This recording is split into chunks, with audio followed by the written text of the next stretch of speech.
Қазақ даласында өзіндік орны бар Айша Бибі ханымның кесенесі менен Бабатша хатынның кесенесінің алдындамыз. Қызықты тарихи мәліметтерді білгіңіз келіп, осы жерді көрмеген болсаңыз, онда видеоға қолдау білдіріп, лайк басып, соңына дейін көріңіз.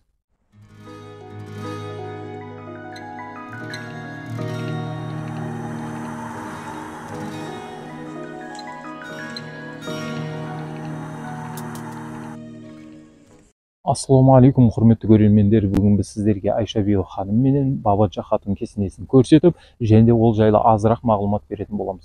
Жалпы Айша Бибі ханымның кесенесі ол өте бір сонда Орта Азия, әлемде болсын өте сирек кездесетін, өте бір құнды ескерткіштердің бірі.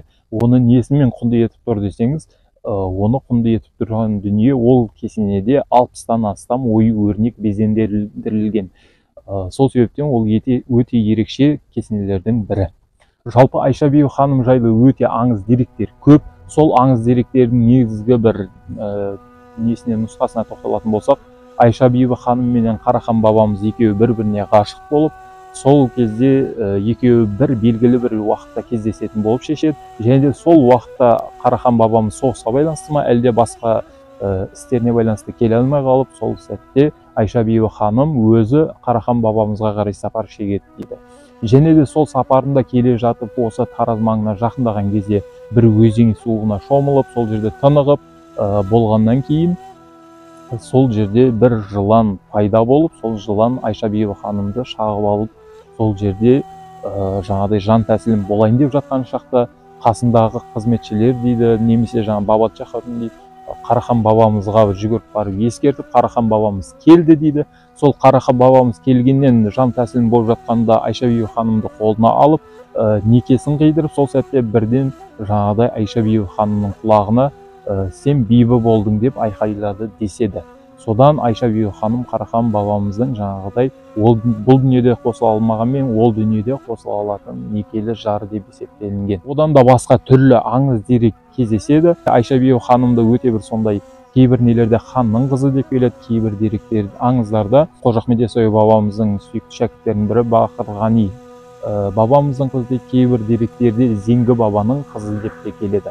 Айша Бибі ханым тектен-тек бір жай кісі болмаған, және де ол кісіні осындай дәрежеде кесене салдырып, ол кісіні осыншама ғасырлар бойы құрметтеп, ол жаңағыдай жанында келушілердің болуы, ол жайлы аңыз деректердің осы күнге дейін жетуі, бұл сондай бір өте бір беделді және де маңызды жақсы бір кісілердің бірі десек болады. Ол кісіні әулие деп те келеді.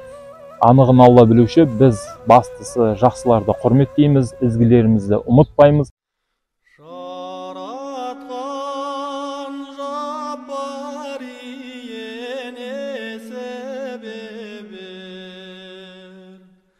Күлгенмен ойнағанда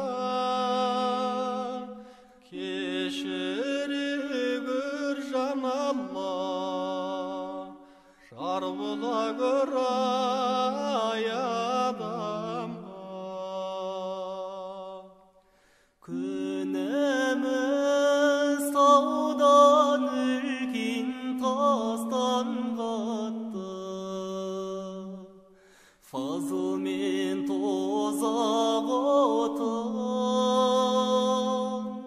Öşiri gür can Allah, Jar bola gür ay adamga.